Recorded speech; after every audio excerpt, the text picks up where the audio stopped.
अच्छा, बीच में मींस कोई भी लैगिंग आए, किसी तरह का कोई इश्यू आए तो फौरन चैट बॉक्स से इंफॉर्म कीजिए। Okay, so good evening, welcome to the first lecture of mathematics, that is real numbers.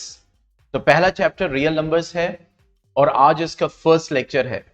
ठीक है, तो मैं ये बताता चलूं कि अगर आपको कोई इश्यू आए क्लास लेते वक्त, या फिर वॉइस का इश्यू आए, या फिर स्क्रीन लैग कर रही हो, ठीक है, तो फौरन चैट बॉक्स में इंफॉर्म कीजिए, उसको विद इन सेकंड्स रेक्टिफाई किया जाता है। कभी कभी ऐसा इश्यू आता है क्योंकि मेरी तरफ मास्टर स्क्रीन लगी होती है, अगर मेरी तरफ से इश्यू होगा फौरन मुझे पता चल जाएगा। आपकी तरफ से इश्यू है तो फौरन आप इंफॉर्म कीजिए, तो मैं आपको फौरन विद इन सेकंड सोल्यूशन दूंगा और आपका रेक्टिफाई हो जाएगा। Okay okay, good, very good. तो चलिए स्टार्ट करते हैं रियल नंबर्स। ओके, देखिए बेटा, आपने प्रीवियस क्लासेस में, क्योंकि हमने 8th क्लास में भी रेशनल नंबर्स के बारे में पढ़ा, फिर 9th क्लास में हम नंबर सिस्टम के बारे में पढ़ा, और फिर 10th में रियल नंबर्स को पढ़ रहे हैं। अगर आप 9th क्लास को थोड़ा सा रिवाइज करें तो वहां पे आपने ये स्टडी किया था कि square root of prime number is irrational, right? ये हम लोगों ने स्टडी किया था, square root of prime number is irrational number. Okay, 10th class में इसी को हमें क्या करना है, प्रूफ करना है। अच्छा दिव्या, थोड़ा सा मैं आइडिया लेना चाहूंगा, आपके स्कूल में मैथमेटिक्स में क्या चल रहा है और साइंस में क्या चल रहा है, थोड़ा सा मुझे आइडिया दीजिए, क्योंकि अभी आप हैं तो आपके अकॉर्डिंग मैं लेके चलूंगा सिलेबस।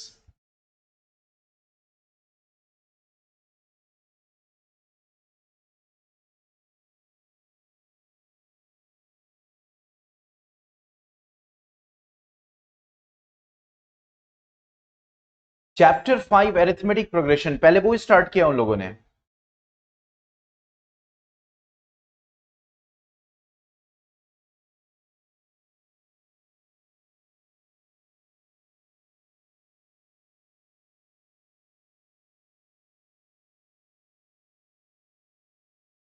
अच्छा, मींस कब से क्लासेस चल रही हैं आपके स्कूल में?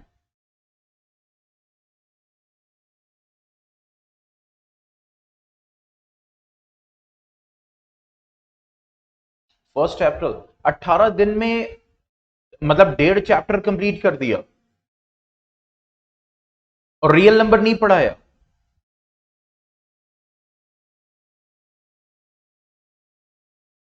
अच्छा अच्छा, साइंस में क्या चल रहा है, फिजिक्स में, केमिस्ट्री में, बायो में?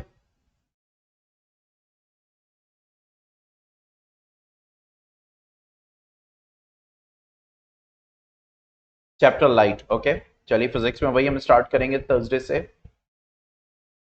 केमिस्ट्री में बायो, ओके, ठीक है। तो चलिए एक मतलब वो थोड़ा सा मैथमेटिक्स में थोड़ा सा ये ऑड मींस सीक्वेंस है अरिथमेटिक प्रोग्रेशन का, कोई दिक्कत नहीं है। जैसे मैंने बोला ना हुआ कि आपका जो हमारे सेशन के जो वीडियोस हैं आप उनसे हेल्प लीजिएगा। अगर मैं देखूंगा, क्योंकि जितने और स्टूडेंट्स आते रहेंगे, क्योंकि अभी तो आप हैं तो चलिए ठीक है, मैं इस चैप्टर को कंप्लीट करके मैं उस चैप्टर को स्टार्ट कर दूंगा, जो जनरली ऐसा होता नहीं है, हर स्कूल में चैप्टर 1 2 3 4 तक ले जाते हैं अलजेब्रा में, फिर उसके बाद स्टैटिस्टिक्स लेते हैं, प्रोबेबिलिटी लेते हैं, फिर उसके बाद ज्योमेट्री का पोर्शन लेते हैं, ये सीक्वेंस होता है। ठीक है, तो ये मुझे फर्स्ट टाइम दिखा है कि अरिथमेटिक प्रोग्रेशन चैप्टर 4 ये पहले करा दिया गया हो।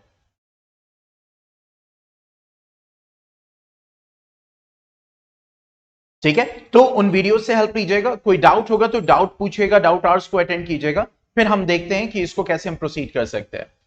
ओके,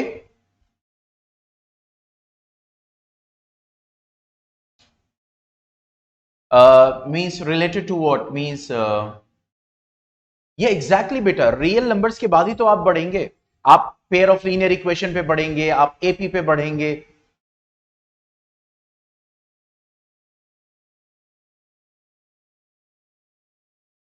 ठीक है, चलो, तो क्लास टाइम पे हमने स्टडी किया था कि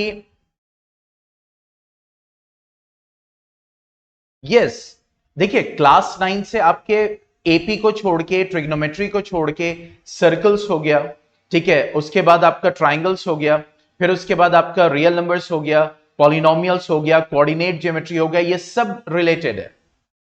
प्रोबेबिलिटी हो गया, स्टैटिस्टिक्स हो गया, ठीक है। जैसे 9th क्लास में हमने स्टैटिस्टिक्स में हमने टैबुलेशन किया था अनग्रुप्ड का, यहां पे आपको ग्रुप फ्रीक्वेंसी डिस्ट्रीब्यूशन टेबल का आपको मीन मोड मीडियन निकालना होगा।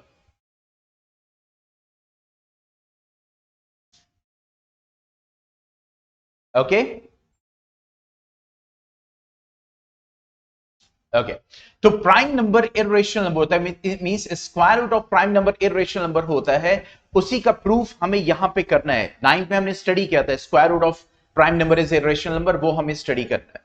और उसके बाद रियल नंबर को लेके कैरी करना है विथ यूक्लिड्स डिवीजन लेमा और उसको अप्लाई करना है, ठीक है। जैसे हम जानते हैं कि जो नंबर्स होते हैं बेसिकली दो टाइप के नंबर्स होते हैं, एक होता है real number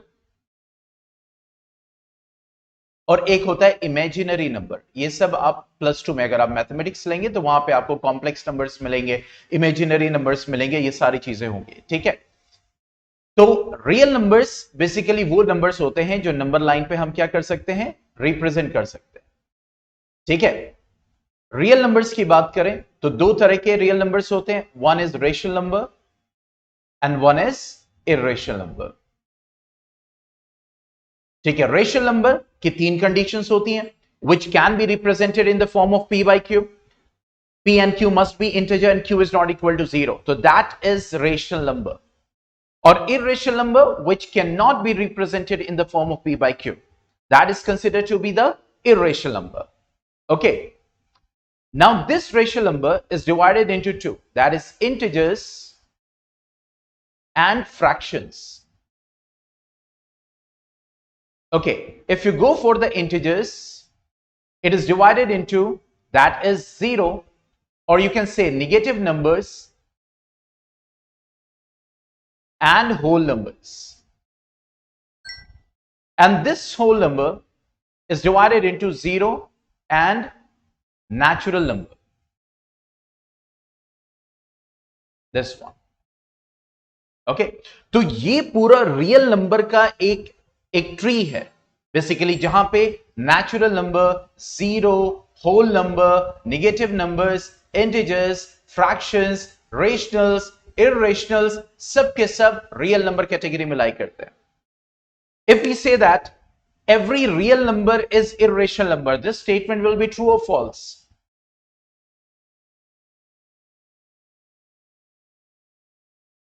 Every real number is irrational number. Let me write it. Every real number is irrational number.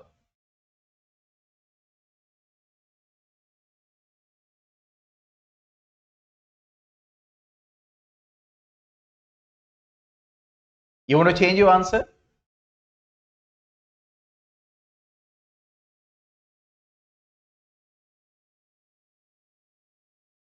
What it should be, true or false?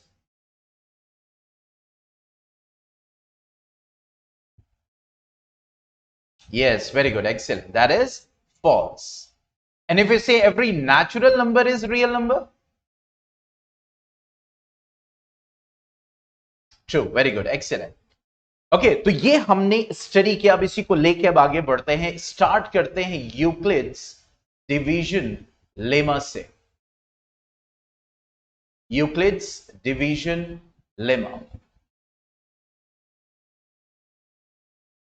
Okay, अब देखो बेटा, अगर हम यूक्लिड डिवीजन लेमा की बात करें तो from combination point of view अगर हम बात करें, so let us move to this first, बाद में सारी चीजों पे आएंगे। दिस वन, ओके, बिकॉज हम आरडी, क्योंकि मैथमेटिक्स में आरडी शर्मा के भी क्वेश्चंस हम सॉल्व करेंगे, ठीक है। So an algorithm is a series of a well-defined steps which gives a procedure for solving a type of problem. What we are studying right now, it's a kind of algorithm. Okay, आप देखते होंगे artificial intelligence है, यानी YouTube अपना एक अलग algorithm पे काम करता है, ऑनलाइन जो है वर्ल्ड है वो उसका एक अलग एल्गोरिदम है, बार बार हम इस वर्ड को बोलते रहते हैं। तो बेसिकली एल्गोरिदम है क्या? ठीक है, एक सीरीज है किसका? स्टेप्स का, well defined steps, A to B, B to C, C to D, D to D, D to E to F, जो कि एक प्रोसीजर देता है for solving a type of problem. आपके सामने एक प्रॉब्लम आई, ठीक है, प्रॉब्लम आई, ठीक है, उसके बाद आप उस प्रॉब्लम को सॉर्ट आउट कर रहे हो, और मींस जब उस प्रॉब्लम को सॉर्ट आउट कर रहे हो तो आप स्टेप्स को इन्वॉल्व कर रहे हो, और जब इस स्टेप्स को इन्वॉल्व कर रहे हो तो what you are doing right now? Algorithm. Okay, and this word algorithm, इसकी हिस्ट्री यहां पे बताई गई है, that come from the name of the 9th century Persian mathematician, that is Al-Khwarizmi.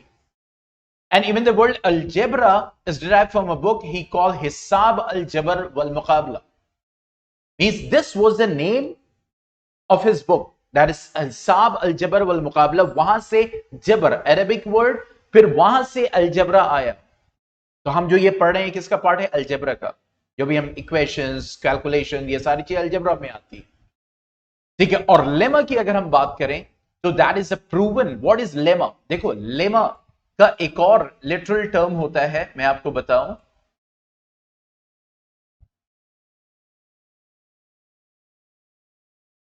ठीक है। Lemma means also known as covering layer. जैसे cell membrane, नाम तो सुना ही होगा, वेरी कॉमन, सेल मेम्ब्रेन, ठीक है। तो उसको हम क्या बोलते हैं? Plasma lemma, plasma lemma, okay. Nuclear membrane, okay, उसको हम बोलते हैं कैरियोलिम्फ या karyolemma, lymph, karyon and lymph, sorry karyotheca, karyotheca, theca की मतलब भी कवरिंग होता है। तो यहां पे मैंने बताया लेमा का लिटरल मतलब भी कवरिंग का होता है, layer. Lemma means layer, bio में भी आपको लेमा मिलेगा, ठीक है। तो लेमा क्या है? अ proven statement used for proving another statement. एक स्टेटमेंट जो कि प्रूव्ड हो चुका है, अब उसको आप यूज कर रहे हो दूसरे स्टेटमेंट को प्रूव करने के लिए। तो मैथमेटिक्स में लेमा का मतलब यह होता है, ठीक है। That is a lemma which is a proven statement. तो अब वापस अपने टॉपिक पे आते हैं, that is Euclid's division lemma. Means what is that? And that is very simple. Now let me give an example, जो कि बचपन में हम लोगों ने किया हुआ है। हमने 5 को डिवाइड किया 2 से, ठीक है। तो 2 यहां पे क्या हो जाता है? डिवाइजर, और 5 क्या हो जाता है? डिविडेंड, ठीक है। अब 2 2 जा 4, अब यहां पे 1 आ गया, 2 क्या हो गया यहां पे? क्वोशिएंट, और 1 क्या हो गया यहां पे? Reminder, okay. दिव्या, आपको लेक्चर समझ में आ रहा है ना?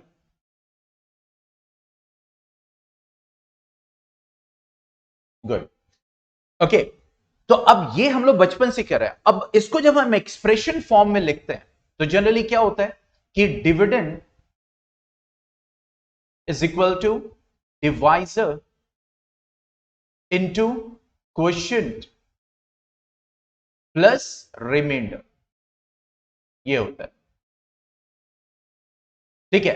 अब डिविडेंड की अभी हम बात करें, दैट इज 5, ठीक है। डिवाइजर यहां पे क्या है? 2, क्वोशिएंट क्या है? 2 प्लस 1। ये एक तरह का हमारे पास एक इक्वेशन आ गया, एक एक्सप्रेशन आ गया। अब इसमें जरा तुम गौर से देखोगे कि ये जो डिविडेंड है और डिवाइजर है, और ये जो हमारा रिमाइंडर है, इस रिमाइंडर की वैल्यू देखो हमेशा आपकी जो डिवाइजर, जैसे मिसाल के तौर पर अगर हम बात करें, इसको आप डिवाइड कर रहे हो, जैसे 10 है या 11 है, 11 को 3 से डिवाइड करो, 3 3 9, देखो 2 आ गया।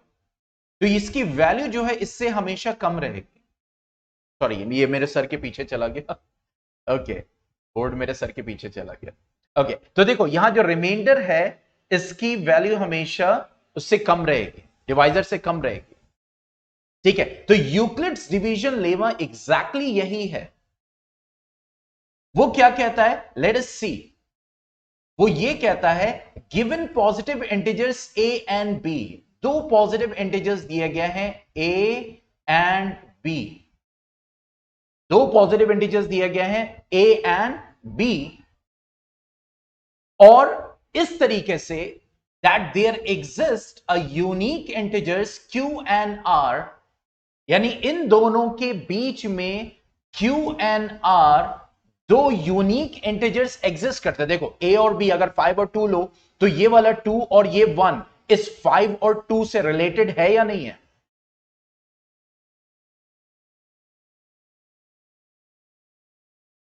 है ना?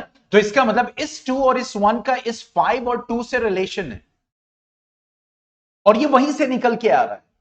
तो इसीलिए कहा जा रहा है कि there exist means there are two positive integers, there exist two unique integers q and r. We know that this is quotient, this is remainder. Okay, there exists q and r satisfying this relation, satisfying this relation, that is a is equal to bq plus r.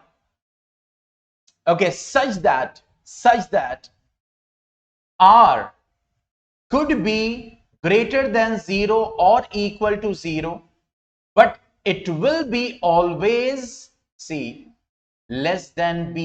जो divisor है उससे reminder हमेशा कम रहेगा। तो अगर ऐसे दो numbers exist कर रहे हैं और वो इस रिलेशन को फॉलो कर रहे हैं जहां पे रिमाइंडर या तो 0 हो सकता है या तो उससे बड़ा होगा और b से हमेशा छोटा रहेगा, तो इस स्टेटमेंट को, इस रिलेशन को हम क्या बोलते हैं? Euclid's division lemma. Got the point? कोई कंफ्यूजन है तो फिर से पूछिए।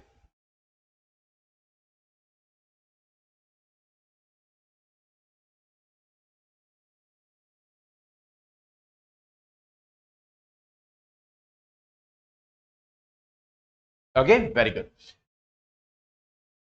ओके, तो यहां पे यही है, बस हमें क्या ध्यान देना है, डिवाइजर क्या है और जो रिमाइंडर आ रहा है उसका ये रिलेशन फॉलो जरूर होना चाहिए। ये दो चीजें बस माइंड में रखिए, ठीक है? पूरा चैप्टर आसान हो जाएगा। अब आगे बढ़ते हैं। Now where to use it? Here we are using division, a Euclid's division lemma to calculate the highest common factor, that is HCF. कैसे कैलकुलेट करते हैं? तो देखो, सबसे पहले कोई दो नंबर्स दिए गए हैं आपको, मान लो C और D, इनका आपको क्या निकालना है? HCF निकालना है। मान लो कोई दो नंबर्स दिए गए, 10 12 14 16 900 1200, मींस कोई भी दो नंबर्स दिए गए हैं और उनका आपको जो है क्या निकालना है? आपको निकालना है HCF, ठीक है? अब जब आपको HCF निकालना है तो हम करेंगे क्या? अब जो दो नंबर्स होते हैं, ठीक है, उनको जैसे देखो C और D नंबर है तो जाहिर सी बात है आप बड़े नंबर को छोटे से डिवाइड करोगे, ठीक है? तो मान लो C जो है बड़ा है D से, प्रोवाइडेड C जो है बड़ा है D से, तो C को D से डिवाइड करो और इस रिलेशन में लेके आ जाओ, that is C is equal to DQ plus R। बहुत ध्यान से देखिएगा, ठीक है? हमने डिवाइड किया C को D से और ये रिलेशन लेके आ गया, क्योंकि हर डिवीजन में हम इस रिलेशन को लेके आ सकते हैं, ठीक है? अब अगर R 0 आ गया, अगर R 0 आ गया तो D जो है वो HCF है।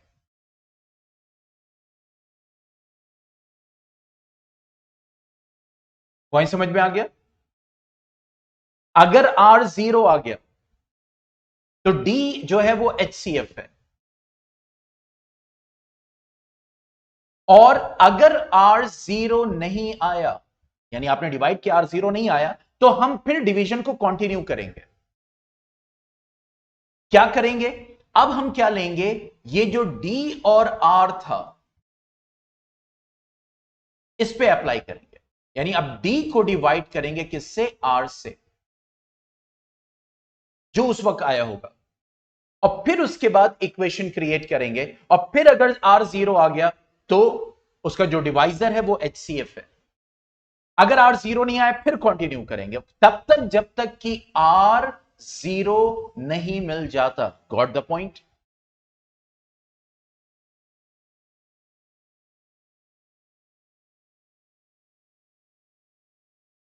ओके, अब जैसे यहां पे एक एग्जाम्पल दिया हुआ है, देखो यहां पे क्या कह रहे हैं, यूज यूक्लिड्स एल्गोरिथम और Euclid's division lemma to find the HCF of this and this, that is 4052 and 12576। अब यहां पे भाई आपको कैलकुलेशन में बहुत क्विक और प्रिसाइज रहना पड़ेगा, क्योंकि बड़ी फिगर्स भी आ सकते हैं। क्विक एंड प्रिसाइज में इसलिए कह रहा हूं क्योंकि टाइम मैनेजमेंट इंपॉर्टेंट है from board point of view. दूसरा, आंसर एकदम करेक्ट आना चाहिए, क्योंकि यहां पे तो हम अपने आप को रेक्टिफाई कर सकते हैं, लेकिन बोर्ड में जो सॉल्व कर दिया वही सॉल्व कर दिया ना, वहां पे तो आपको दोबारा मौका नहीं मिलता। तो यहां पे हमें इतनी प्रैक्टिस कर लेनी है कि एकदम हम जब बोर्ड में सॉल्व करें तो इतना कॉन्फिडेंट रहे कि यस, हमने जो निकाला है वो एकदम सही आंसर है। एंड दैट रिक्वायर्स प्रैक्टिस, क्योंकि वहां पे कोई आंसर की नहीं होगी, कुछ नहीं होगा। ठीक है, तो यहां पे अब देखो, सबसे पहले क्या किया, 12576 को 4052 से डिवाइड किया, 3 क्वेश्चन आया, रिमाइंडर 420 आया, जहां तक डिवाइड हो सकता है जिस नंबर तक। ठीक है, रिमाइंडर 420, रिमाइंडर 0 नहीं है, तो अब देखो 4052 को, यानी इसको इससे डिवाइड कर रहे हैं 420 से, 9 टाइम्स जा रहा है, रिमाइंडर अभी भी 272 है, रिमाइंडर 0 नहीं आया, फिर डिवाइड करेंगे, यहां पे ऐसे ही करेंगे नॉर्मल। ठीक है, और डिवीजन आप रफ में करोगे, लेकिन यहां पे प्रेजेंट ऐसे ही करोगे फेयर में, फेयर में आपको ऐसे ही प्रेजेंट करना है। ओके, उसके बाद हम, रिमाइंडर 0 नहीं आया, अब 420 को डिवाइड करेंगे 272 से, देखो 1 टाइम्स गया, 148 रिमाइंडर आया, अभी भी रिमाइंडर 0 नहीं आया, तो सक्सेसिव डिवीजन करते जा रहे हैं और डिवाइजर और रिमाइंडर को लेते जा रहे हैं। अब देखो इस स्टेप में, देखो जो कि सेकंड लास्ट स्टेप है, तो यहां पे 124 और 24 को लिया गया, 5 टाइम्स गया और रिमाइंडर 4 आया। अब नेक्स्ट टाइम जब 24 और 4 को डिवाइड कर रहे हैं, रिमाइंडर 0 आ गया, तो देखो ये a is equal to b q plus r की रिलेशन में है।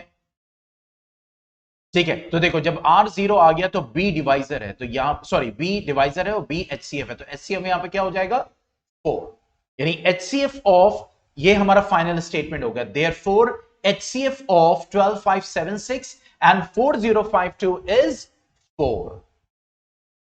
Any doubt? It's very simple.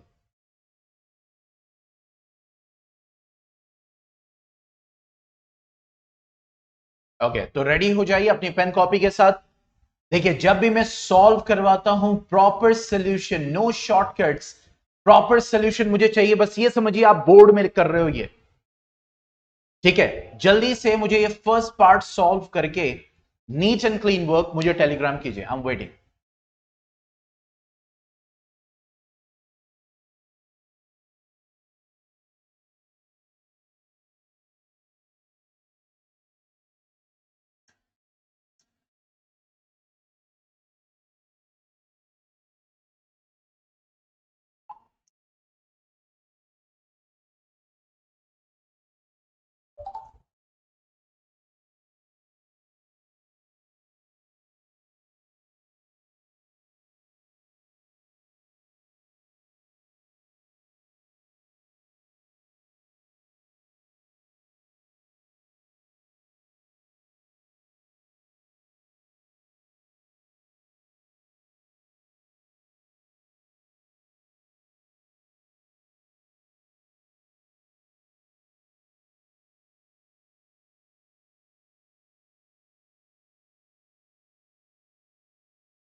2 minutes have passed.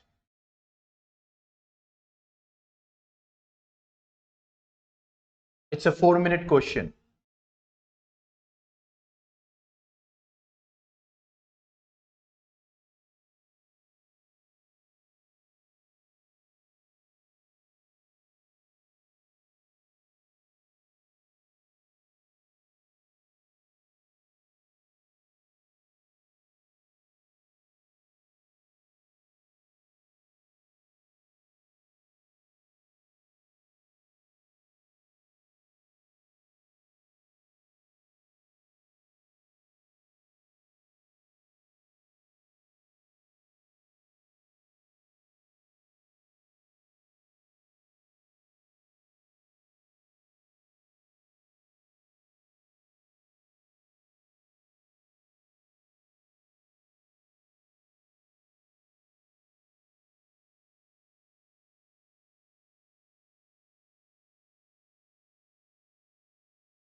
Divya अभी भी आप सॉल्व कर रही हैं क्योंकि अभी भी आप ऑनलाइन शो नहीं कर रही हैं टेलीग्राम पे। ये देखिए यहाँ पे।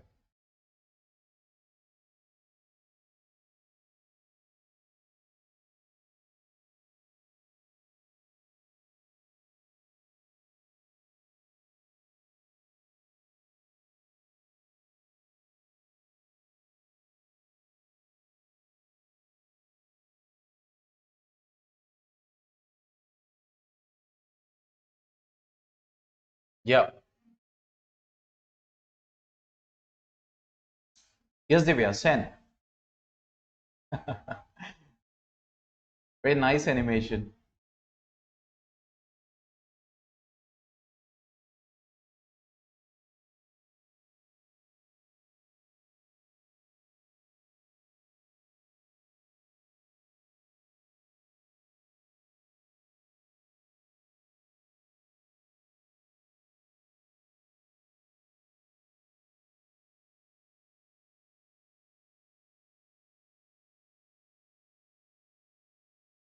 Divya quick quick quick quick.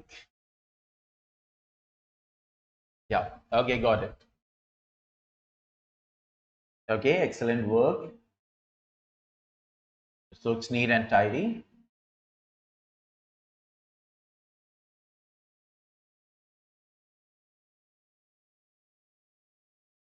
Excellent. Excellent. So that is your solution. Excellent. Excellent. You got the point. Very good. बहुत ही अच्छे। ठीक है, चलिए अब आते हैं सेकंड पे। अब आपको क्या करना है, हम सॉल्व करेंगे, आप कैलकुलेशन करेंगे। ठीक है, so let's start with that. Second part that is 38220 and 196. 38220 and 196. Yes, जल्दी 196 कितने टाइम्स जाएगा ये आपको मुझे बताना है, क्योंकि calculation you have to do.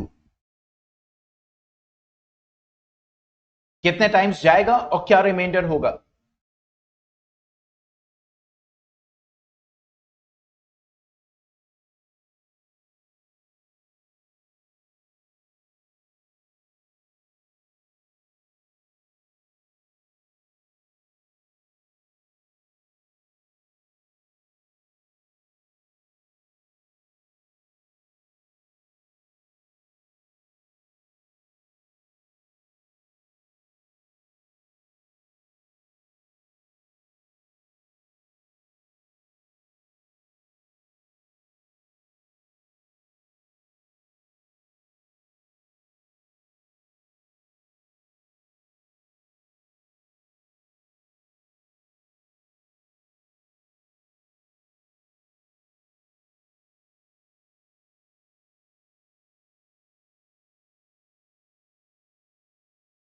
Yeah, 196 into 195, what will be the remainder?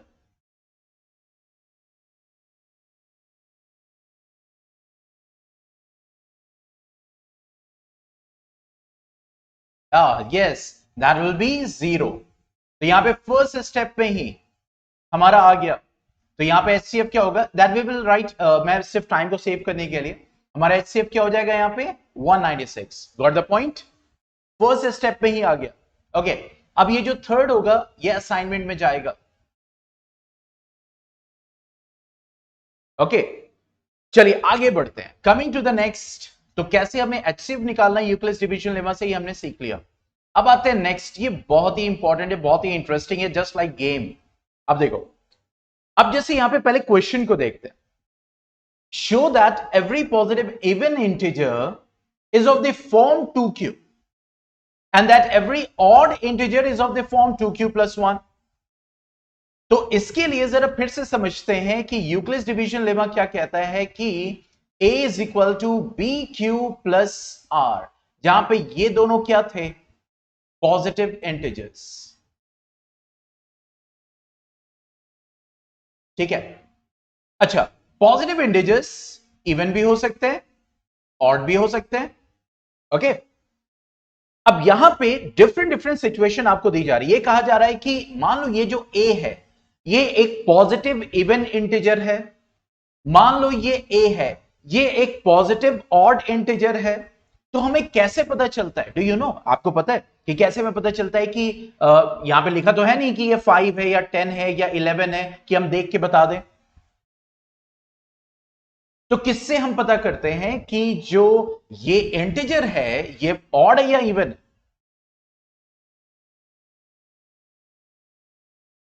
Okay, let me tell you, with remainder. अगर रिमाइंडर इवन है तो ये इंटीजर इवन है। रिमाइंडर इवन का मतलब क्या हो गया? लाइक रिमाइंडर जैसे उसमें 2 हो गया, 4 हो गया, 6 हो गया, 8 हो गया, 10, लाइक दिस। और अगर रिमाइंडर ऑड है, ठीक है, इवन, अगर हम 0 पे भी जाएं, 0, 0 2, तो 0 भी अगर है तो रिमाइंडर जो ये इंटीजर है वो क्या है? इवन है। और अगर रिमाइंडर ऑड है लाइक 1 3 5 7, तो ये इंटीजर क्या है? ये ऑड है। Got the point?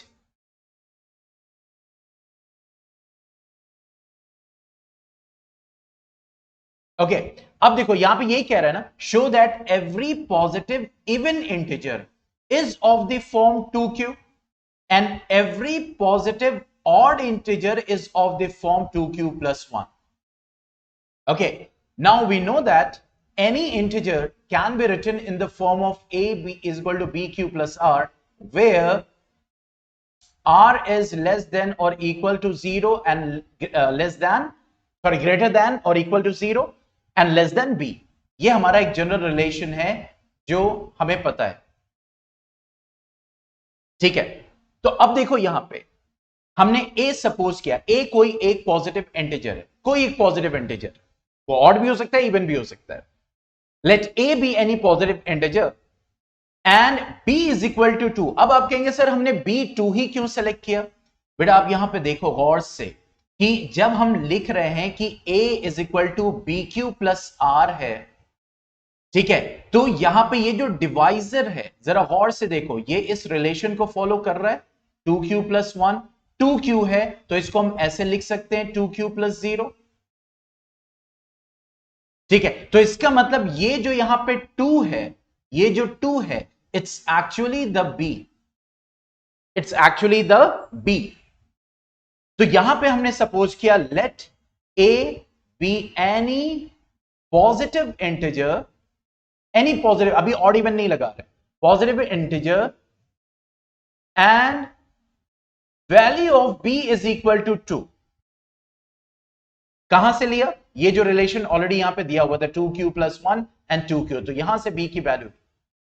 अच्छा, अब देखो b में क्या रिलेशन होता है? b से हमेशा रिमाइंडर छोटा रहेगा। तो अगर मान लो ये जो पॉजिटिव इंटीजर a है, यहां पे b की वैल्यू 2 है, तो रिमाइंडर क्या आ सकता है? क्योंकि आपको ये नहीं पता a की वैल्यू क्या है, तो अगर b की वैल्यू यहां पे 2 है तो रिमाइंडर क्या आ सकता है? 0 आ सकता है, 1 आ सकता है। क्या रिमाइंडर 2 आ सकता है?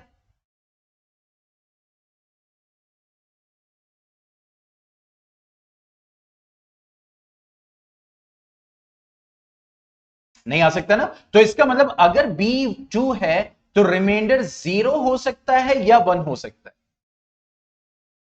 दैट्स इट, उससे आगे नहीं जा सकता। तो यहां पे क्या लिखेंगे, let a be any positive integer and b is equal to 2, so therefore the value of remainder, या हम एग्जाम्पल को भी यूज कर सकते हैं यहां पे, देखो। So then by Euclid's algorithm a is equal to 2q plus r for some integer q greater than or equal to 0, r will be 0 और r will be 1। देखो ये स्टेटमेंट बहुत इंपॉर्टेंट है, और अगर ये टेक्निकलिटी आपने लिख दिया, आपके मार्क्स 100% पक्के। अगर पूछा तो ये 2 मार्क्स में पूछेगा, ठीक है। तो यहां पे क्या कह रहा है कि मान लीजिए ए पॉजिटिव इंटीजर है, अभी ऑड इवन नहीं लगा रहे, ए पॉजिटिव इंटीजर है और b is equal to 2, so then by Euclid's algorithm a is equal to, देखो अब बी नहीं लिखा, यहां बी की जगह 2 लिख दिया, मेंशन कर दिया 2।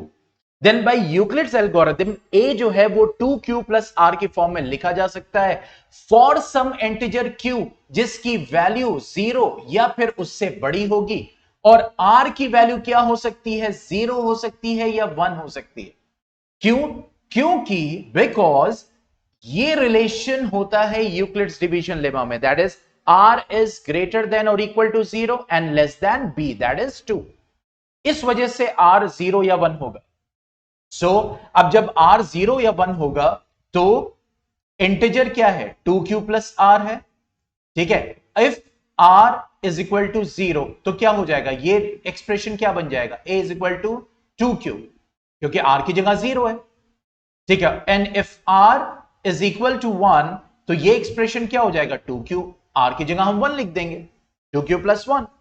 तो यहां हमने प्रूफ कर दिया कि कोई भी इंटीजर a जो है, कोई भी इंटीजर a जो है पॉजिटिव इंटीजर, वो 2q और 2q1 के फॉर्म में लिखा जा सकता है। Okay, now if a is of the form 2q, a is an even integer, and if a is of the form 2q plus 1, a is any positive odd integer। ये आप statement लिख के finish कर देंगे। कोई doubt?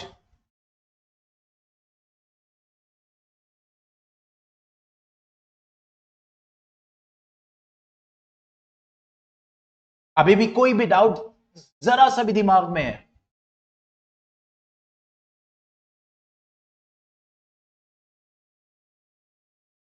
ठीक है, तो एक बार मैं इसको रीकैप कर देता हूं कि जब हमें कोई भी पॉजिटिव इंटीजर को पूछ रहा है कि इस फॉर्म या इस फॉर्म में प्रेजेंट कीजिए, तो उसकी b की वैल्यू जो वहां पे डिवाइजर है वो वही रहेगी, और b के अकॉर्डिंग हम रिमाइंडर की वैल्यू चूज करेंगे, क्योंकि अगर b 5 है तो रिमाइंडर 0 1 2 3 4 ही हो सकता है, ठीक है। अब उसके अकॉर्डिंग हम उसको a is equal to 2q plus r के फॉर्म में लिख सकते हैं।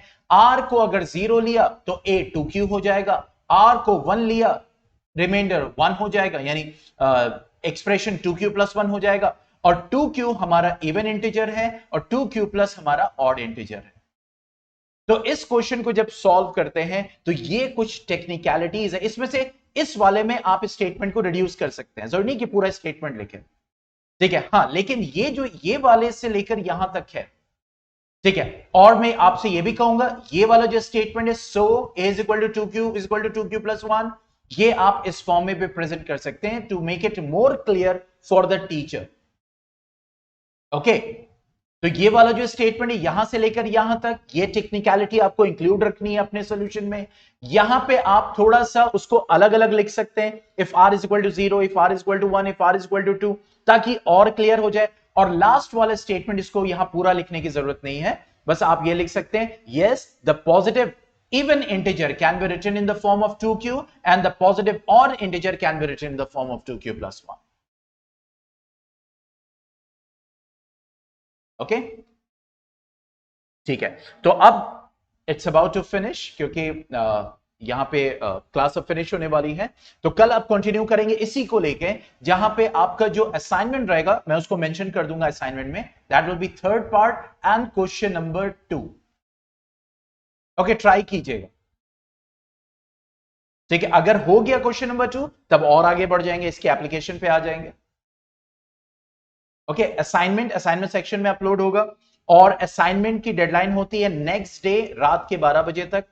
ओके, अच्छा, इस हफ्ते ये रहेगा, जो हमारा लेक्चर है, ये जो वीडियो है, ये थोड़ा रात में अपलोड होगी। उसकी वजह ये है कि मेरे बेटे के भी एग्जाम शुरू हो गया इस हफ्ते, तो मुझे क्लासेस के बाद जो है उसको भी थोड़ा सा पढ़ाना है। ठीक है, तो जब मैं उसको पढ़ा लूंगा तब मैं ये सारी वीडियोस को अपलोड करूंगा एडिटिंग के साथ। ठीक है, तो इस वीक ये हो सकता है कि थोड़ा सा वीडियो लेट, यानी कि आपसे 7 बजे 8 बजे या 8:30 बजे तक अपलोड होगी। ओके, तो कैसा लगा? अभी हमारे पास 1 मिनट है। How you find, honest reply Divya, honest reply, how you find the lecture, मतलब जो एक्सपेक्ट किया था एकदम ऑनेस्ट बेटा, क्योंकि ऑनेस्टी से मैं इंप्रूव होता हूं। आज ये अजीजिया जो है, जो चंद बच्चों से स्टार्ट हुई थी, आज इतना ज्यादा एक्सेल कर गया कि आज वो जो बड़ी बड़े कंपनी सॉफ्टवेयर यूज करके पढ़ाते, आज मैं वो यूज करके पढ़ाता हूं बच्चों को। तो what is your experience for today's lecture? Honest reply.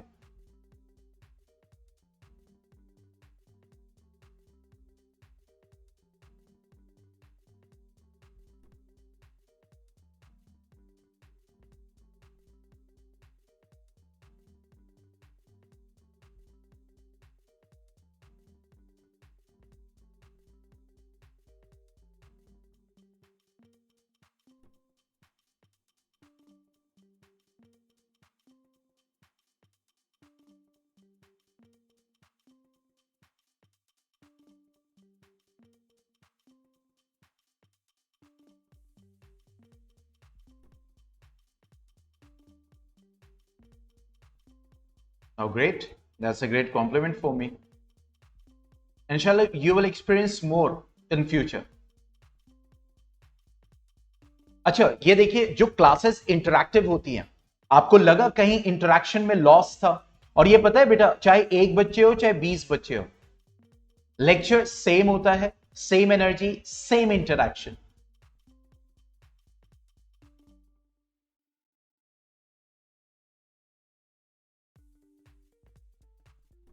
चलिए फिर मिलते हैं कल, असाइनमेंट को जरूर कीजिएगा, और मिलते हैं कल 4:30 बजे। Okay then, good bye.